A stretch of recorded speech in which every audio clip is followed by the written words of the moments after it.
डर, उम्मीद, फिक्र और सुकून की तलाश। इस बुक का नाम है माई एज ऑफ एंग्जाइटी। इस बुक के ऑथर हैं स्कॉट स्टेसल। इस समरी में हम उनकी सिचुएशन और ज़िंदगी के बारे में जानेंगे जिन्हें एंग्जाइटी की प्रॉब्लम होती है। इस समरी में हम किताब के ऑथर के एक्सपीरियंस की बात करेंगे, कैसे ऑथर न सिर्फ एंग्जाइटी के जूझ रहे अपने दौर को बताते हैं बल्कि इसके सॉल्यूशन के लिए साइंटिफिक, फिलोसफिकल और लिटरेरी ट्रीटमेंट भी एक्सप्लोर करते हैं। तो इस समरी में हम खासतौर से एंग्जाइटी की प्रॉब्लम और अलग अलग फील्ड में मौजूद इसके सॉल्यूशंस के बारे में बात करेंगे। Scott Stossel American journalist, Atlantic magazine के एडिटर हैं। स्टील ने अमेरिकन प्रॉस्पेक्ट मैगजीन के एडिटर के तौर पर भी काम किया है। स्टील ने Sarge, the life and times of Sargent Shriver लिखी है। माई एज ऑफ एंग्जाइटी लिखने के पीछे उनका मकसद अपनी एंग्जाइटी को समझना और तकलीफ का सॉल्यूशन पाना था। समरी किन के लिए है? एंग्जाइटी का सामना करने वालों के लिए, साइकोलॉजी में दिलचस्पी रखने वालों के लिए। अगर आपका कोई फैमिली मेंबर या फ्रेंड एंग्जाइटी का सामना कर रहा है तो उसकी सिचुएशन को समझने के लिए चलिए अब शुरू करते हैं इस बुक की समरी को। मेंटल इलनेस में क्लिनिकल एंग्जाइटी सबसे कॉमन बीमारी है। नॉर्मल एंग्जाइटी सबको होती है, जैसे कभी प्रेजेंटेशन देते वक्त, बड़े मेडिकल ट्रीटमेंट के वक्त या किसी भी बड़े इवेंट से पहले हम सबको एंग्जाइटी होती है। कुछ लोगों को ज़्यादा एंग्जाइटी होती है, जैसे ज़्यादा फिक्र करना या किसी चीज़ से फोबिया होना। यूजुअली यह चीज़ें हमें नॉर्मल लाइफ लीड करने में प्रॉब्लम क्रिएट नहीं करती। यह चीज़ें बहुत आगे बढ़ जाती हैं तो क्लिनिकल एंग्जाइटी में बदल जाती हैं। जो लोग क्लिनिकल एंग्जाइटी का सामना करते हैं, कुछ चीज़ों को लेकर उनका रिएक्शन बहुत एक्सट्रीम होता है। जैसे कि अगर उन्हें पब्लिक स्पीकिंग से फोबिया है और किसी सिचुएशन में उन्हें पब्लिक को एड्रेस करना पड़ गया तो उनकी बॉडी बहुत एक्सट्रीमली रिएक्ट करेगी। फॉर एग्जाम्पल, ऐसी सिचुएशन में उन्हें वॉमिटिंग आने लगेगी या वह बेहोश होकर गिर पड़ेंगे। इस समरी में आप जानेंगे कि एंग्जाइटी के पीछे की थ्योरीज क्या हैं, कैसे क्लिनिकली एंग्शियस लोगों के लिए रोज़मर्रा की ज़िंदगी लगभग इम्पॉसिबल हो जाती है और कैसे ऑथर की एंग्जाइटी उनके लिए कई जगह एम्बैरेसमेंट की वजह बनी। तो चलिए शुरू करते हैं।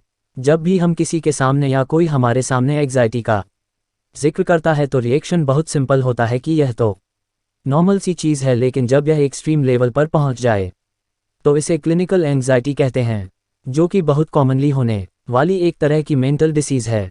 यह डिप्रेशन से ज़्यादा होने वाली बीमारी है और दुनिया भर में 6 में से 1 लोग अपनी पूरी लाइफ में कम से कम साल भर के लिए तो ज़रूर क्लिनिकल एंग्जाइटी का सामना करते हैं। एंग्जाइटी एक ऐसी चीज़ है जो हर टाइम में और हर कल्चर में एग्जिस्ट करती आई है। मिसाल के तौर पर साउथ अमेरिका का वह हिस्सा जहां स्पेनिश बोली जाती है, उस हिस्से में एंग्जाइटी को अटैक्स द नर्वियोज कहा जाता है। ग्रीनलैंड में काएक एंग्स्ट तो ईरान के लोग हार्ट डिस्ट्रेस कहते हैं। इसके लिए शब्द कुछ भी इस्तेमाल किया जाए, लेकिन बॉडी की जो स्टेट होती है वह सेम होती है। हिस्ट्री में भी क्लिनिकल एंग्जाइटी का जिक्र है। फॉर एग्जाम्पल, प्लेटो और हिप्पोक्रेटिस ने बीमारी की थ्योरीज दी। स्पिनोजा ने इसके बारे में लिखा तो सिगमंड फ्रॉयड ने एंग्जाइटी के मैकेनिज्म को डिफाइन करने की कोशिश की। अच्छा, जब हम डिसीज़ की बात करते हैं तो एक तरह की कमी या खामी हमरे ज़हन में आती है, लेकिन एंग्जाइटी कोई कमज़ोरी या कैरेक्टर नहीं है। हालांकि कुछ आर्गुमेंट तो यह भी कहते हैं एंग्जाइटी का ताल्लुक क्रिएटिविटी और जीनियस माइंड से है। गांधी, डार्विन, बाबरा जैसे कामयाब लोगों ने अपनी ज़िंदगी में एंग्जाइटी का सामना किया है। इनके अलावा 40 मिलियन अमेरिकी भी इस बीमारी का सामना कर रहे हैं। एंग्जाइटी का सामना करने वालों की तादाद इतनी ज़्यादा है कि आप इन लोगों को पागल तो बिल्कुल नहीं कह सकते। हालांकि इस तादाद से यह ज़रूर पता चलता है कि एंग्जाइटी एक कॉमन चीज़ है। मतलब यह कि क्लिनिकल एंग्जाइटी एक ऐसी चीज़ है जिससे कोई बचा नहीं है, किसी को भी हो सकती है। ऐसे में इस बीमारी का सामना कर रहे लोगों की लाइफ कैसी होती होगी। एंग्जाइटी एक ऐसी बीमारी है जो लोगों की ज़िंदगी स्ट्रेसफुल और हार्ड के साथ एम्बैरेसिंग भी बना देती है। एंग्जाइटी के साथ ज़िंदगी जीना एक बहुत बड़ी जद्दोजहद है। कुछ लोग इसे डायबिटीज़ से भी कंपेयर करते हैं, क्योंकि कई तरह की तकलीफ़ों का सामना करना पड़ता है। जैसे डायबिटीज़ के पेशेंट्स को लगातार ब्लड और शुगर लेवल चेक करते रहना पड़ता है और ज़रूरत पड़ने पर फ़ौरन दवाई लेनी पड़ती है, वैसे ही एंग्जाइटी से जूझ रहे लोगों को भी दवाइयों का सहारा लेना पड़ता है। एंग्जाइटी का एक चेहरा यह भी है कि यह लोगों की रोज़मर्रा की ज़िंदगी को लिमिटेड कर देती है। एंग्जाइटी का सामना कर रहे बहुत सारे लोग अपने आप को घर में बंद कर लेते हैं ताकि वह सेफ और कंट्रोल में रहें। क्लिनिकल एंग्जाइटी का सामना करने वाला एक शख्स अपने घर के 5 किलोमीटर के दायरे में वॉक तक नहीं कर सकता था। जब भी वह ट्राई करता उसे बेतहाशा खून की उल्टियाँ होती। अब आपको यह समझ आ गया होगा कि इसे क्लिनिकल एंग्जाइटी क्यों कहते हैं? क्योंकि इससे मेडिकल सिम्टम जुड़ जाते हैं, जैसे कि चक्कर आना, उल्टियाँ होना वगैरह। ऐसी हालत में बहुत बेसिक सी चीज़ कर पाना भी नामुमकिन सा हो जाता है, जैसे कि ऑथर बिना दवाएं खाए या बिना ड्रिंक किए न ही पब्लिक के बीच कुछ बोल पाते थे और न ही फ्लाइट में बैठ पाते थे। इसके अलावा जिन लोगों को एंग्जाइटी की प्रॉब्लम होती है वह अपने करीबियों से बहुत ज़्यादा अटैच हो जाते हैं। जब ऑथर छोटे थे तो वह अपने पेरेंट्स से दूर नहीं हो पाते थे। अगर उनके पेरेंट्स कहीं चले जाएं तो वह अपने पेरेंट्स के दोस्तों को कॉल कर देते थे। उन्हें लगने लगता था कि पेरेंट्स को कुछ हो गया है या फिर वह शायद मर गए हैं। एक और प्रॉब्लम का सामना ऐसे लोगों को करना पड़ता कि अक्सर उनका बिहेवियर अनप्रिडिक्टेबल और एम्बैरेसिंग हो जाता है। जैसे कि ऑथर जब फॉरेन ट्रैवल कर रहे थे तो वह सभी सैनिटरी फैसिलिटीज़ में चले गए, लेकिन ऐसी किसी जगह नहीं गए जहां उन्हें जाना चाहिए था, क्योंकि वह अपने कंट्रोल में थे ही नहीं। नेक्स्ट वह क्या करने वाले हैं इसका उन्हें खुद कुछ नहीं पता था। एक बार ऑथर एक कैनेडी फैमिली के घर गए, लेकिन वहां पर इतने स्ट्रेस हुए कि टॉयलेट में जाकर उन्होंने कुछ ऐसे कर दिया जिससे टॉयलेट ब्लॉक हो गया और बाथरूम में पूरा पानी भर गया। आपकी एंग्जाइटी की जड़ आपके बचपन से जुड़ी हो सकती है। एंग्जाइटी के पीछे क्या वजह क्या है, इसको लेकर कई अलग अलग तरह की थ्योरीज हैं। मिसाल के तौर पर साइकोएनालिस्ट कहते हैं कि एंग्जाइटी के पीछे की मेन वजह बचपन में आए वह ख्याल हैं जो समाज में सही नहीं समझे जाते या जिन्हें हमारी सोसाइटी इमोरल समझती है और इन पर बंदिश होती है। इसे लेकर फ्रॉइड्स ईडिपस एक बहुत अजीब सी थ्योरी देते हैं। उनका कहना है कि लड़के अपनी माँ की तरफ सेक्सुअली अट्रैक्टेड होते हैं जबकि वह अपने फादर को नहीं पसंद करते। वही लड़कियां ऐसा अपने फादर के लिए फील करती हैं जबकि अपनी माँ को नापसंद करती हैं। बच्चे अपने ऐसे ख्यालों पर अमल नहीं कर पाते क्योंकि उन्हें पता होता है कि अगर वह ऐसा कुछ करेंगे तो उन्हें इसकी सज़ा मिल सकती है। नतीजतन उनका यह थॉट उनके जहन में लगातार बना रहता है और किसी ऐसी चीज़ या किसी ऐसी सिचुएशन में निकलता है जो उनके एंग्जाइटी की वजह बन जाती है। फ्रॉइड कहते हैं कि उनके ट्रेन फोबिया की शुरुआत उस वक्त हुई थी जब उन्होंने बचपन में ट्रेन पर अपनी माँ को विदाउट क्लोथ्स देखा था और वह उनकी तरफ अट्रैक्टेड हुए थे। हालांकि ईडिपस की यह थ्योरी अब आउटडेटेड समझी जाने लगी है। दूसरी थ्योरी खासतौर पर मदर और चाइल्ड केयर रिलेशनशिप को समझने और एनालाइज करने की कोशिश करती है। ऐसा माना जाता है कि जो बच्चे अपनी माँ से बहुत लंबे वक्त तक दूर रहते हैं वह एंजाइटी का शिकार हो जाते हैं और छोटी छोटी चीज़ में एंग्शियस होने लगते हैं। रीसस मंकीज पर हुई एक स्टडी से पता चलता है कि जो लंबे वक्त तक अपनी माँ से दूर थे उन्हें एडल्टहुड में सोशल एबनॉर्मलिटी एग्रेशन के साथ ही एक लंबे टाइम के लिए एंजाइटी का भी सामना करना पड़ा। किसी स्ट्रेसफुल सिचुएशन में कोई कितना एंशियस होगा, इसमें एक बड़ा रोल बचपन में उसके साथ उसकी माँ के बर्ताव का है। इसका मतलब यह है कि माएँ अपने बच्चों से एक खास तरीके से पेश आते हैं, उनके डर को दूर कर हिम्मत भरता है, और जो बच्चे अपनी माँ से दूर रहते हैं उनमें इस हिम्मत की कमी आ जाती है। एक एक्सपेरिमेंट से पता चलता है कि जिन बच्चों की माँ लविंग, केयरिंग और अपने बच्चों को अटेंशन देने वाली होती है वह बच्चे किसी भी नई सिचुएशन को लेकर कम एंशियस होते हैं, जबकि वह बच्चे जिनकी माएँ खुद एंजाइटी का शिकार होती हैं वह बच्चे भी ज़्यादातर सिचुएशन में एंजाइटी का सामना करते हैं। तो सवाल यह उठता है कि ODSKSJT के पीछे की वजह क्या रही होगी। तो इसका जवाब यह हो सकता है कि फ्रॉइड ईडिपस के भाई की मौत के बाद उनकी डिप्रेस्ड हो गईं और अपने बड़े बेटे का ख्याल रखना बंद कर दिया। इस किताब के राइटर की माँ को भी फोबिया और एंजाइटी थी। हो सकता है उसी वजह से ऑथर भी एंजाइटी के शिकार हुए हों।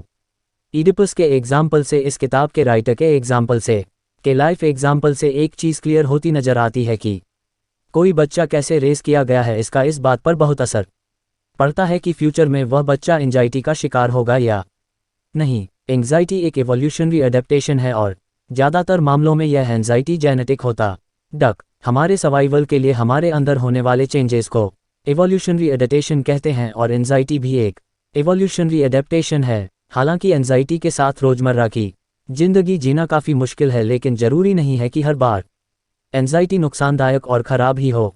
सर्वाइवल ऑफ फिटेस्ट की थ्योरी कहती है कि अपने इर्द गिर्द मौजूद खतरनाक चीज़ को लेकर हमारा सिक्स्थ सेंस अलार्म बजा देता है जो एंजाइटी के रूप में बाहर आता है। मिसाल के तौर पर अगर कोई शख्स सांप से या ऊंचे पहाड़ों से डरता है तो उसके जीने के चांसेस इन चीज़ों से ना डरने वालों के कंपैरिजन में ज़्यादा हैं। मतलब हमारे अंदर किसी ऐसी चीज़ को लेकर ही फोबिया पैदा होता है जो हमारे लिए खतरनाक हो सकता है या कभी खतरनाक रहा हो। फॉर एग्जाम्पल, जब इंसान ऐसे बस्तियों में रहते थे जहाँ पर सांप के काटने से लोगों की मौत हो जाती थी तो सांप को लेकर एक डर पैदा होने लगा और आज वह डर हमारे अंदर एंजाइटी के रूप में बचा हुआ है।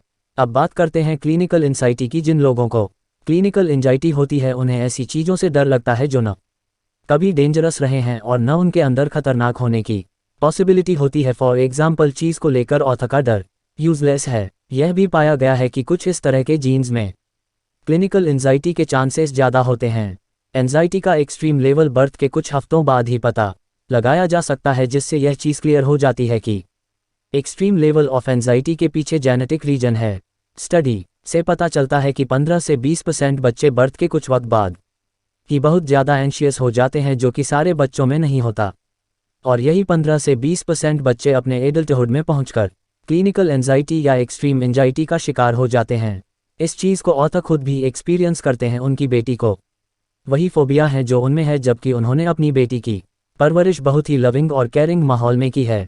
इस डिस्कशन से यह चीज़ तो क्लियर हो गई कि एंजाइटी के पीछे जीन्स का एक बड़ा रोग है, लेकिन अब सवाल उठता है कि किस तरह के जीन्स ज़्यादा रिस्पॉन्सिबल होते हैं। तो इसके जवाब में साइंटिस्ट कुछ नाम बताते हैं।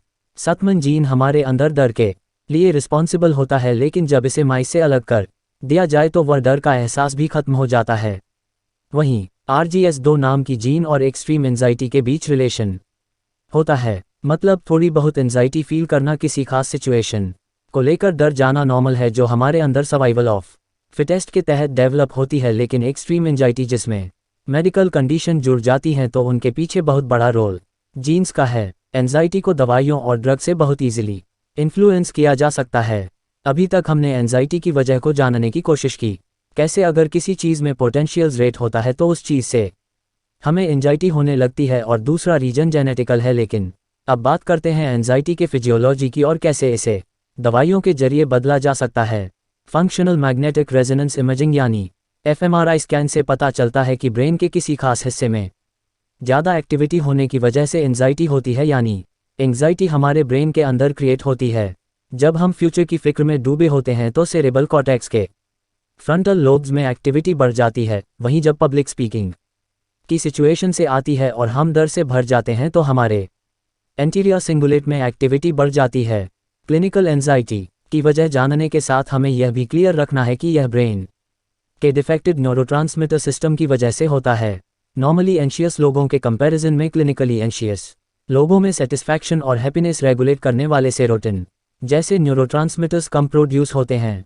जब यह चीज़ें सामने आईं कि दिमाग के इस हिस्से में एक्टिविटी बढ़ जाती है या सेरोटिन कम प्रोड्यूस होते हैं, तो इन्हें बैलेंस आउट करने के लिए मेडिसिन का इस्तेमाल किया जा सकता है।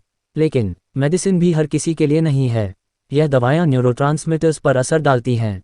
फॉर एग्जाम्पल, ज़ैनाक्स नाम की दवा गाबा न्यूरोट्रांसमीटर से जुड़कर काम करती है, जो कि सेंट्रल नर्वस सिस्टम की एक्टिविटी को स्लो डाउन कर देता है। नतीजतन पेशेंट को या जो भी एंजाइटी का सामना कर रहा है उसे काल्म फील होता है।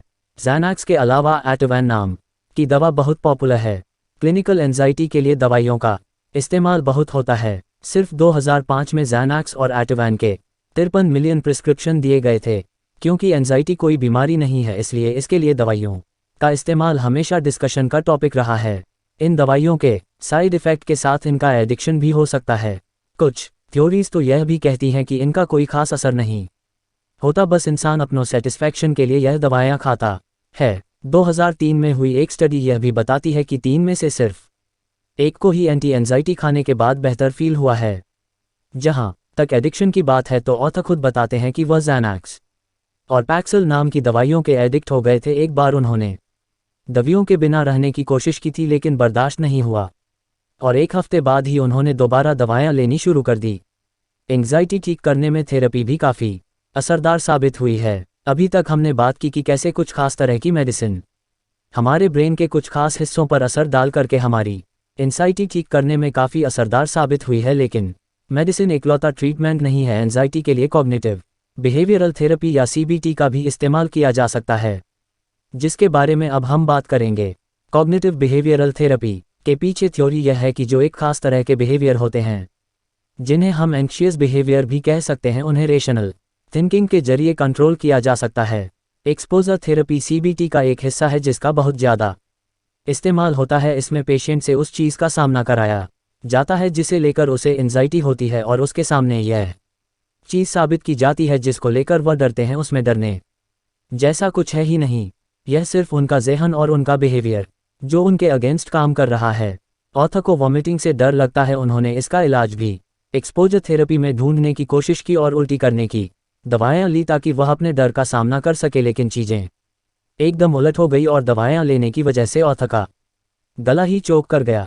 कॉग्निटिव बिहेवियरल थेरेपी करने वाले थेरेपिस्ट एंजाइटी की जड़ तक जाने की कोशिश करते हैं क्योंकि उनका मानना है कि इसकी असल वजह पेशेंट के दिमाग में ही होती है। ऑथर की एंजाइटी दूर करने के लिए उनकी थेरेपिस्ट ने इमेजिनल एक्सपोजर का इस्तेमाल किया। इसमें उन्होंने ऑथर से ऐसी सभी चीज़ों को लिस्ट आउट करने के लिए कहा जिससे उन्हें डर लगता है और फिर एक एक करके उन चीज़ों को इमेजिन करके अपना एक्सपीरियंस शेयर करने को कहा। इस पूरे प्रोसेस में एक बार तो ऑथर रोने लगे और उन्हें पता ही नहीं था कि आखिर वह रो क्यों रहे हैं। ऑथर के इस रोने की वजह से ही उनकी थेरेपिस्ट को लगता है कि वह एंग्जाइटी के लिए ट्रीटमेंट के सही रास्ते पर हैं। आज भी ऑथर दवाइयों और बिहेवियरल थेरेपी की मदद से अपनी एंजाइटी का इलाज ढूंढ रहे हैं।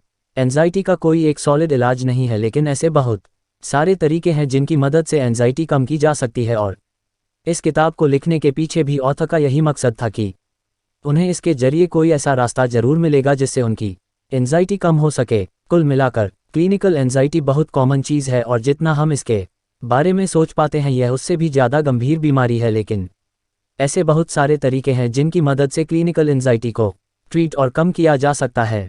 हालांकि एंजाइटी को अपने कंट्रोल में कर पाना किसी इंडिविजुअल के हाथ में नहीं है, लेकिन इसका यह मतलब भी नहीं कि जिन लोगों को एंजाइटी की प्रॉब्लम होती है उनकी ज़िंदगी बहुत बुरी है। कोशिश करके अपनी लाइफ बेहतर की जा सकती है। लेवल अप चैनल पर आप सुन रहे थे My Age of Anxiety by Scott Stossel book की समरी। ये समरी आपको कैसी लगी हमें कमेंट्स करके ज़रूर बताइए। आप और कौन सी समरी सुनना चाहते हैं ये भी बताएं। हम आपकी बताई गई समरी लाने की पूरी कोशिश करेंगे। अगर आपका कोई सवाल, सुझाव या समस्या हो तो वो भी हमें कमेंट्स करके ज़रूर बताएं।